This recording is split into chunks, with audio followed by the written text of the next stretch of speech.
You're listening to The Functional Founder with Themi Sturgianis, a podcast for owner-operators ready to build high-performance teams, handle growth with confidence, and scale without burning out. Hey, Functional Founders, welcome back. In today's podcast, we talk about alignment. Why is that important? Well, imagine a vehicle with all the wheels facing in different direction. Are you going to be able to push that in a straight line? You probably won't even be able to push it downhill, never mind in a straight line. But if all those wheels are pointing in the right direction, you'll probably even be able to push that vehicle with help. You'll probably be able to push it uphill. It's not about agreement. Alignment is about making sure that everyone is rowing in the right direction in your business, making sure there's clarity around how you're building the business, the mission, different areas that arise in your business that you're trying to fix. Functional founders know how to rally their people around a cause and make sure that everyone's rowing in the right direction. So here's what happened to me when I realized, man, this is an important part of business, because it almost shut my business down, and it wasn't so long ago. I don't know if you've ever experienced it, but being a founder and building a business, man, it's not for sissies. I remember my late father pointing this out to me. He says, if you want to build a successful business, you need to have a reasonably big team. And if you will have a big team, you got to make sure that you don't wish yourself an early heart attack.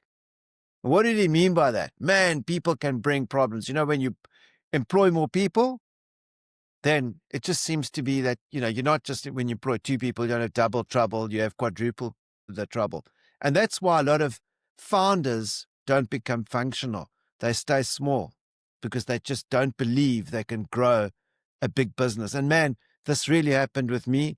I mean, I'm in the stages now of scaling my business, and I'm sharing warts and all with you. I almost shut down my business a little while ago because I don't know if you've experienced this, but arriving at work, and you can almost feel the tension with a stick. You can see people are talking behind closed doors. There's a little bit of hush, here comes the boss. There seems to be like toxicity in the air. There seems to be like this bad energy in the air, and you just can't get your finger on it. And this is what happened with me, is that I figured out that something's drastically wrong.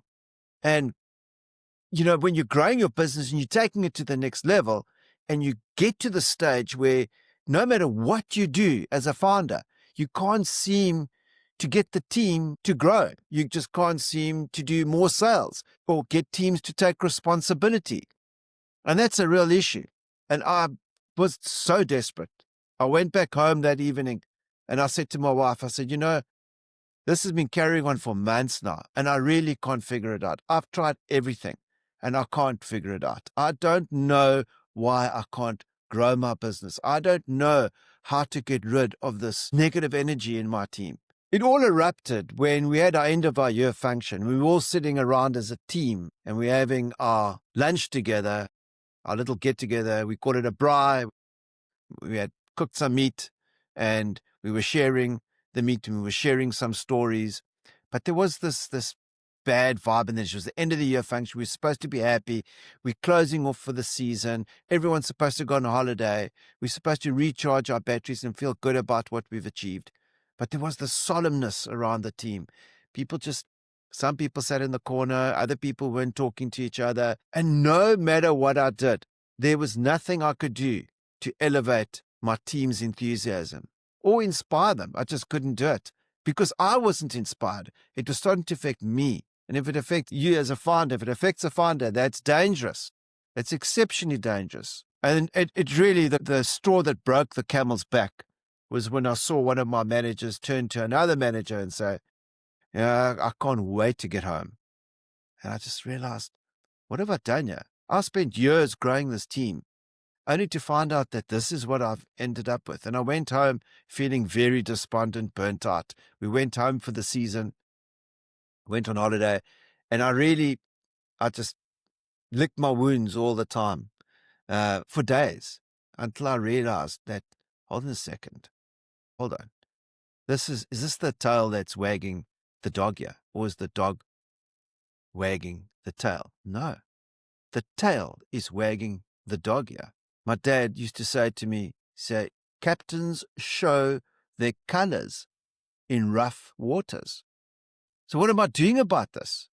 How am I going about taking responsibility for my own business, for my own team, for my own culture? Am I going to shut this down? I mean, I sat with Eddie for hours discussing how we're going to wrap things up. It's not worth it. I could do better doing other stuff in my business or other businesses. But why continue? Why did it affect my family? It's not on. Just can't do it anymore. But then when I decided to take charge, things started changing for me.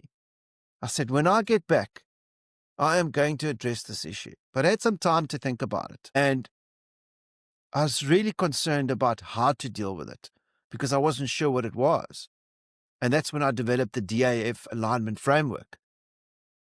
It's about diagnosing, it's about acting on what you've diagnosed, and it's about focusing your team on a specific priority going forward. So what I mean by that is that when I got back after the holiday, I decided to do the first thing. I've got to diagnose the problem. But in order to diagnose the problem, I've got to be like a doctor. I mean, if you go to the doctor and there's something wrong with you, say you've got a headache, the doctor's not going to say the minute you walk in, oh, what do you have? Oh, I've got a headache. Oh, here's a tablet. Take this tablet. Take this Panada. The doctor's going to ask some key questions. A good doctor takes responsibility. He's not going to outsource it in that moment.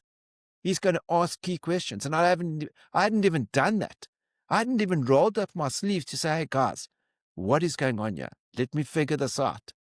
Because the minute you take responsibility as a functional founder, that's when the resourcefulness kicks in. You'll figure it out. You'll find out how to find out. You'll find out what the source is of that issue. So what I did was I called my team together. I said to them, I'm going to be having individual meetings with every single one of you. And that's what I did. I had one-to-one meetings with every single one of them to find out and figure out what the issues were. And I said to myself consistently, I have the resources in me to be exceptionally powerful if I want to, because I've gone this far in my business. I'm not going to turn back and throw it away. I believe in myself that I will be discerning enough to find out what the one problem is that's dividing my culture. And surely it came out. All the gossiping, all the division in the team was all because one individual, I call it a wolf in a sheep's skin. I mean, this specific individual came across exceptionally friendly. Us with clients, even we had one or two clients comment on how friendly she is. Really digging a little bit deeper, I found out that this specific individual was also not completing their tasks, and that the tasks that she wasn't completing, she was allowing the A players in the business, she's a B player, allowing the A players in the business to take up her responsibilities. And they were getting despondent, and they were getting discontent, and they were getting unhappy because she just wasn't completing things and she was passing on responsibility. She did not take responsibility. She was always finding ways to blame. Although the intent was there, it was a deep-seated thing with this individual that I couldn't solve at that moment because I wasn't 100% sure. But when I realized that this person was rallying up troops in the business against each other, that's when I realized, hold on, here's the problem. There are divisions being sown between the individuals, and if I really think about it well, is that you get A players, B players, and C players in businesses. And the A players are going to leave you. And that's when I realized, when I had one or two of my A players come to me and say to me, Themi, listen, we've pointed it out before, but you're not seeing it. This is the issue. These are the responsibilities that she's not done. This is where we're dropping the ball. And we can't keep on covering for her. She needs to take responsibility. And I have spoken to this individual on a few times, but unfortunately, this person struggled to take on the responsibility. Although she was very friendly and she was very nice, she couldn't get to do the things that she was supposed to do to move the company forward. She didn't alleviate the responsibility from the rest of the team. She gave them more things to worry about. And eventually it came to me. And eventually it would split the team, because then she was starting to sow divisions against different individuals, rallying different people against each other. And that is a culture destroyer. I cannot applaud to founders listening to this. If that happens in your business, guys, take note.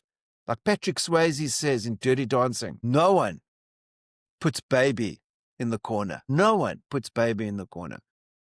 And I realized right then and there, I diagnosed the issue. If I remove this rotten apple from the fruit bowl, maybe I've got a chance of saving the rest of the apples. But if I leave it there and I don't choose not to deal with it, and that's the A, is the action. Now that I've diagnosed it, is to act on it. Decisive action, not wait for 2 weeks to deal with it. To give you an example, I needed to make sure that I get rid of this rotten apple. Because no matter if I looked at the history, I'd given lots of chances to this individual. And because she was friendly and nice, and because some clients had said she was great, it didn't mean to say that she was a fit for the rest of the team. And to erode and get everyone turning against each other goes against our values. We just don't do that. We don't gossip. We don't do that. We're adults. We're looking at the bigger picture. We want to move the business into a different... We can't go play games. This is not about games. This is about taking decisive action. And there are laws in our country that prohibit founders just dismissing people. But I realized that I needed to take that risk. As I said, no one puts baby in the corner. And that risk was absolutely worth taking. So I took those decisive steps. I took it on me. But here's the thing, founders, is that we as individuals need to take responsibility for those important priorities. We cannot abdicate it to the rest of our team. We as individuals need to show that we are dealing with this decisively and urgently with excessive action, because that's how we grow culture. People see that. As much as they see us doing the bad things, they also see us doing the good things. And I'm hoping that the good things outweigh the bad things, because we're all not perfect. But we do need to lead. As my dad said, we have to lead from the front. A good captain shows his colors in rough waters, and we needed to address this urgently. And the F of the DAF alignment framework is focus. You're going to find out as you dig deeper with your team on issues that you can't uncover initially through the diagnosis, to the diagnostic process, and maybe through the action. You're going to find out that there are probably a myriad of things that you could act on. A good founder eventually learns to prioritize. It's about focus, finding that one thing that's going to move the gauge. And I like to use the Pareto principle. Usually it's 20% that's going to make 80% of the difference, not 80% that's going to make 20% of the difference. We need to find out what that 20% is. And in fact, really dig down to the one thing. And this one thing was protect your culture at all cost. Protect the team at all cost. We have values on our walls. We need to stick to those values, and those values weren't being adhered. And that was my decision-making criteria. I was like, hold on. Our priorities is to live our values, and we're not living our values. There's certain things. There's communication. One of the areas in our value statement about communication is there's no gossip. We don't gossip to people. We don't turn people against each other. If we have a thing with each other, we call that specific individual and we sort it out with that specific individual. We don't talk behind people's backs. And that was being eroded. And once the values get eroded, your culture gets eroded. And that's definitely not a place you want to be. So really getting people focused. Now, it's calling your team in after that incident, after you've dismissed her. I got my team together. I said, team, I've got to talk to you. This is where we're going. This is what happened. This is where we're going. We cannot tolerate this kind of behavior in our company. We need to make sure moving forward that we protect the team at all costs. That's setting the tone. That's setting the momentum for bigger things to come. If you can make sure that you focus the team on the one thing. So a big action like that is calling them together and having that kind of meeting where you making sure that everyone's rallying behind the right cause and everyone's rowing in the right direction. I also want to just make mention of the 3 T's. And the 3 T's is team, talk, and trust. In order for you to align your team, you need to make sure that you're addressing your team collectively in some manner, may it be management or the group. In our business, we have a weekly meeting. We don't have it on a Monday because it's just too chaotic. So we have it on a Tuesday, but we have it for about an hour. Sometimes it spills over a little bit, and we've got a certain system that we apply to our meetings. Inbox me and I'll share it with you. But it's so crucial because teams need to be addressed on operational issues, on HR issues, but they also need to be addressed on alignment. I mean, my manager and I often joke about it. We say, play the movie. What's the movie? Where are we going? And we have to remind each other because sometimes we can lose direction. We can lose direction in our business. I've been coaching entrepreneurs and founders for years. And how many times when I've brought a client on, the client says to me, when I ask them, how aligned is your team? They said, define alignment. Well, it's making sure that everyone's rowing in this right direction. Do they know about your mission? Do they know about your goals? Do you have a manifesto for your business? Do you know where you want to be 3 to 5 years from now? Have you written it out? Have you shared it with them in an experience together collectively? Are you constantly aligning your team to make sure that they know where you go? And then I've had some founders say, yes. So, okay, so let's peel that onion back. Let's go and walk into your business. Come with me, Mr. Founder. And we walk into the business and we ask the first person we see, might be the receptionist or the mechanic, whoever it might be, where's this business going? Where is this founder taking the business? Tell me. And I often get this blank stare. And I think that does enough to move the gauge with most founders. Because founders start realizing how important the alignment process is in growing a business. So that the 3 T's for team is aligning the group, making sure that they also know where they're going. So in your sessions, guys, let's play the movie game. Where are we going? Find a way to bring it into your meetings that we keep on playing that movie. And then the second T is talk. One-to-one talks with your team members as well, individually, like your face-to-face. Are you having those little sessions? Doesn't always need to be a structured session, because I'm pretty bad at that. I think I've coached too many entrepreneurs in my life. I probably do it subconsciously, where I'll meet someone in the passage and I'll say, remind me, where are we going again? Or what about we spoke about that toxic member. What did you think about that? And what do you think? Why is it important? And I bring that up consistently. I'll find a reason to bring it up with people consistently. And then the last T is trust. Founders, we need to be congruent. It's the most difficult thing for us because we are not really accountable to many people. But we've got to be accountable to ourselves. If we say we're going to do something, let's do it. You know what I mean? That's the thing. It's not easy. I sometimes trip over my own shoelaces there, but it's critical. How do we make sure that we do what we say, that we are absolutely congruent? If we say we're going to be having meetings, that we do it. If we say we're going to be having a team function, that we show all intention to make sure that that team function happens.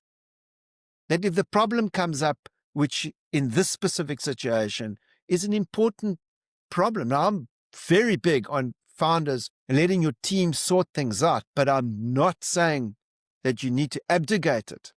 Abdicating is not the way to run a business. When it comes to your culture, functional founders need to take charge of that. They need to lead from the front. They need to create the momentum, which then becomes the big momentum. So trust. How important is it that your team trusts you? Because without that element, you're not going to have alignment. Because you might know what the problem is and you might know that you need to do it, but how do you do it? So the 3 T's helps with that process of really understanding how we need to align our team. So here's the thing, founders, is that alignment is not about agreement. And I believe very strongly that, we can agree, But once there's alignment and there's swaying off the path of alignment, that's sacrilege. That's breaking boundaries. That's not what we're tolerating in our business. Alignment is about making sure that we're all rowing in the right direction. And if teams don't want to do that, there's no place for them in the team. That's how intentional founders need to be, to make sure that businesses scale to such a degree that businesses work without founders. Because you can't grow a business if you don't create a culture. And alignment is one of the key areas to create a culture where businesses can thrive without them having to be there all the time, so that functional founders can step back and think about the bigger picture of where they're taking their business and really only deal with priorities should it be called on, where they can dream bigger for their business, where they can make sure that their business stays alive and that they're working on their business, not in it. Crucial. So functional founders, in conclusion, what's the one thing that you can do to get your team more aligned? What's the one area that you can focus on, that you can do immediately, straight after you've heard this? It might be a call. It might be just going straight to the office or meeting up with someone and saying, hey, listen, I think we need to get a little bit more aligned with our team. Whatever it might be, what's the one area that you can focus on that can bring your team to more alignment so that you can build your business to work profitably without you? And founders, if you found this valuable, please help us grow this community. Share this, like this, and please, even if you can comment, I answer all my comments. I might not do it immediately, but I do comment. I'd love to hear your input. Until the next one.